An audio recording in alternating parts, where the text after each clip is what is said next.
Praise the Lord! Praise the Lord po sa ating lahat. Hallelujah, hallelujah. Una sa lahat, pinakamataas na pagpupuri, pasalamat, pagsamba ay tanging sa ating pinakamahal na Pinoy Kristo lamang ang ating Diyos ng buhay at dakila. Purihin ang mahal Pinoon.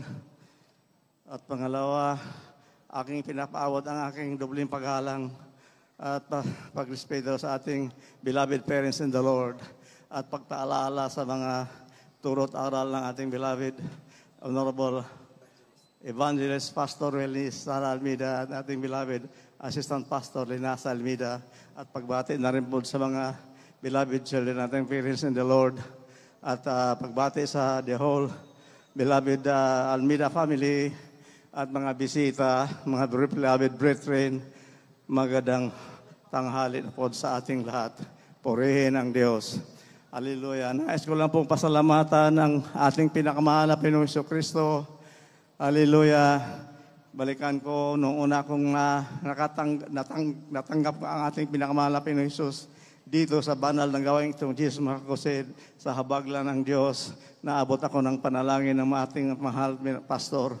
Hallelujah. Sa unang-una, wala pa ako sa mahal Pinoon, ay patuloy na rin. Pinagpala na rin ako ng ating pinakamahal na Pinoy Jesus.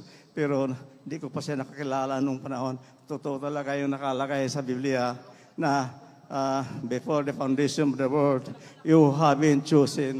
Dahil nung wala pa ako sa mahal Pinoon, malaalala ko yung bata pa ako, 2 beses ako nalunod sa ilog. Hallelujah, nasagip ako ng malang kapamaraanan ng Diyos. Ang isang pagkakataon, hindi na ako doon ako sa gitna ng ilog, ay biglang dumaan sa akin na sumisid sa aking tabi. Isang babaeng mahaba ng buhok. Nahawakan ko ang buhok, nadala ako sa tabi, purihin ang mahal Pinoon, nandoon ang pagliligtas ng Diyos. Hindi lang yan, mayroon pa isang pagkakataon, sa bata pa ako, hallelujah, nahulugan din ako ng isang buko na mataas na puno ng niyog. Hallelujah, basag yung buko, pero yung ulo ko buo. Maraming salamat ng pag-iingat ng Diyos. Diyan totoo ang nakasulat sa banal na salita ng ating Diyos, na banal ng kasulatan. Hallelujah, before the foundation of the world, you have been chosen. Napili na tayo. Kaya nung panahon na yon, kahit wala pa ko sa mahal Pinoon, nagpapagalagi ang mahal Pinoong Kristo sa akin. Hanggang kayo nakapag-aaral, nakapag-eskwela, hallelujah, nakapagtrabaho, nabagyan ako ng mahal Pinoon na magandang trabaho. Ngunit nung panahon na yan, hindi ko siya kilala. Patuloy ang pagpakakasala ko sa sanglibutang pagliwaliw. Purihin ang mahal Pinoon. Hanggang naka-abroad ako, hallelujah, kumita ako ng kaunti, malaki-laking kunti, hallelujah. Ngunit hindi ko pa nakilala ang Diyos. Patuloy ang pagkakasala ko. Ngunit ang kapamaraanan ng Diyos, hallelujah, isang pagkakataon, binagsak niya ako sa aking pagpananabaho. Hallelujah, pag-uwi ko sa aming probinsya, dinarap ko ang problemang matindi. Purihin ang mahal Pinoon sa problema na yan. Doon ako na gising at doon ko nakilala ang Diyos sa gitna ng aking problema. Purihin ang mahal Pinoong Jesus. Hallelujah. At problema na yan, hallelujah, natanggap ko ang aking pinakamahal na Pinoong Jesus sa dako ng Cuneta Osrodome at nagpabutisbong sa pangalan ni Jesus. Hallelujah. Sa pag-uwi ko, nandun yung pagpapala sumalubong sa akin. Isang pagkakataon, mayroon po mamangkin pag-uwi ko sa probinsya. Mayroon akong isang paumangkin na medyo 20 years old pa nung panahon na yan. May sakit siya may kidney trouble. Ang sabi ng magulang, mga 3% na lang daw ang nag-function sa kanyang kidney. Kailangan ng dialysis, ngunit wala silang pera. Hallelujah. Kinausap ko yung bata na yan. Sabi ko, maniwala ka. Sumama ka sa akin. Nung panahon na yan sa aming dako, sa aming probinsya, ay wala pang gawain. At pumunta pa ako ng Cagayan de Oro, 6 hours ang biyahe. Sabi ko, si Marcos, ang senior, yung presidente na matayan sa kidney trouble. Maraming pera, pero hindi nakaligtas ang pera niya. Sabi ko, sumama ka sa akin, punta tayo kayong Friday, overnight prayer sa kawan ng Cagayan de Oro, sakay tayo ng bus, alas 3 ng hapon, darating tayo alas 9 ng gabi, at tamang-tama alas 10 ng gabi ang umpisa ng gawaing overnight prayer sa Dacoron.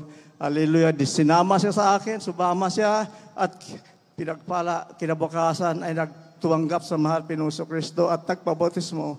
Hallelujah. Ang kanyang sakit na pamamanas sa kanyang balat, pamamanas sa kanyang katawan. Pag uwi namin sa probinsya, after 3 days lang, nawala yung karamdaman niya.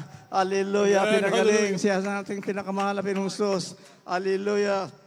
Ang sabi niya, ikinukinto niya, habang nung wala pa siya sa mga Pinoon, sa kwarto niya, nararatay siya, lagi siyang hinabisita ng isang demonyo, nakikita siya ng masamang espiritu. Ngunit, nung nandoon, nabautismohan na siya ng ating pinakamahal na Panginoon Kristo, ay yung mga demonyo na hindi na nagpapakita sa kanya. Purihin ang mahal Pinoon, ganun manghimala ang Diyos, ganun kapangyarihan ng ating pinakamahal na Panginoon Jesus. Hindi lang yan.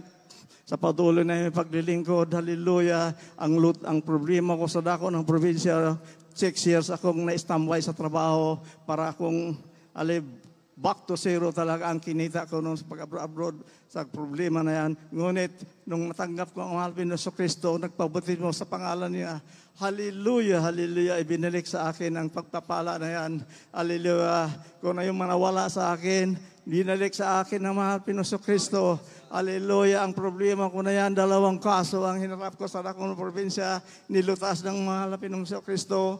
Hallelujah, pinanalo ko sa ang mga kaso na yan. Hallelujah, purihin ang mahal Pinoong Jesus. Ganon magpala ng ating Diyos na dakilat buhay dito sa mga banal na gawaing Jesus Marcos International Ministry. Hallelujah. At hallelujah, hindi lang yan sa patuloy na may paglilingkod. Dati-rati na dito kami nangupahan ng bahay din sa Bako na Manila. Nagtatrabaho ako, nakabalik ako ng trabaho. Magmula sa problema, nakabalik ako sa trabaho sa local mo na. Hallelujah, nangupahan na kami ng bahay. Ngunit sa patuloy na paglilingkod, pagtatapat sa ating pinakamahal na Pinoong Jesus, pinagpalaan po kami ng isang bahay. Amen. Na natawag namin sa sarili amin, ibinigay sa amin ng Pinoong Jesus. At di lang yan ang pagpapala na yan. Pag-iingat din dahil panahon ng, hallelujah, ng panahon ng Ondoy. Alam natin na Petro Manila ay puro baha ang inabot ng Ondoy. Daming namatay sa baha na yan. Ngunit, sa pagpapalang bahay na pinagpala sa amin ng mga Pinoso Kristo. Hallelujah. Ang aming bahay na nilipat, binigay sa amin ng Pinoso Kristo ay hindi man lang naabot ng baha. Hallelujah. Ngunit yung aming tinirahan, aming iniwan at inupahang bahay, di lang makalayuan. Hallelujah. Hanggang bubong ang baha. Purihin ang ibig sabihin, iniwas kami sa kapahamakan na yan ng Banuan Gundoy. Maraming salamat. Hindi lang yan, ang daming pagpapala. Mahal kong anak, yung bonso namin, nung panahon na yung bago na kami sa akong probinsya, hindi ko pa sila naisama din sa Manila. 6 months old pa yan. Sabi ng mahal kong asawa, nasa ospital ang ating anak, na grabe, convulsion. Sabi ko, manampalataya tayo sa telepon lang. Hallelujah. Payphone pa yun. Wala pang mga cellphone pa na yun. Hallelujah. Sabi ko, ilabas yan sa hospital. Manampalataya tayo sa mga Pinoon. Ngaya, galit na galit ang doktor. Bakit ilabas? Grabe yung bata. Ngayon, inilabas, pumirma ng waiver. Pagdating sa bahay, ang bata ay gumaling naman po. Wala namang pasakit ang bata. Purihin ang mahal Pinoon. Ganun po, magpala ang ating pinakamahal na Pinoong Kristo. At ngayon, after 6 months pa lang yun, mga anak na yan, pagkadating ng 1.5 year old, gano'n din. Tinabot din siya ng isang matinding sakit, tikdas naman sa aming pinupahan doon sa dako ng Muntinlupa. Hallelujah, grabe, mga 2 linggo na siyang, hallelujah, pag nakaupo lang ang bata, hindi lang makatayo, hallelujah, bigla lang matumba. Hallelujah, sa pakahina ng katawan niya. Ngunit mapagpala ang ating Diyos. Tumawag ang prayer support.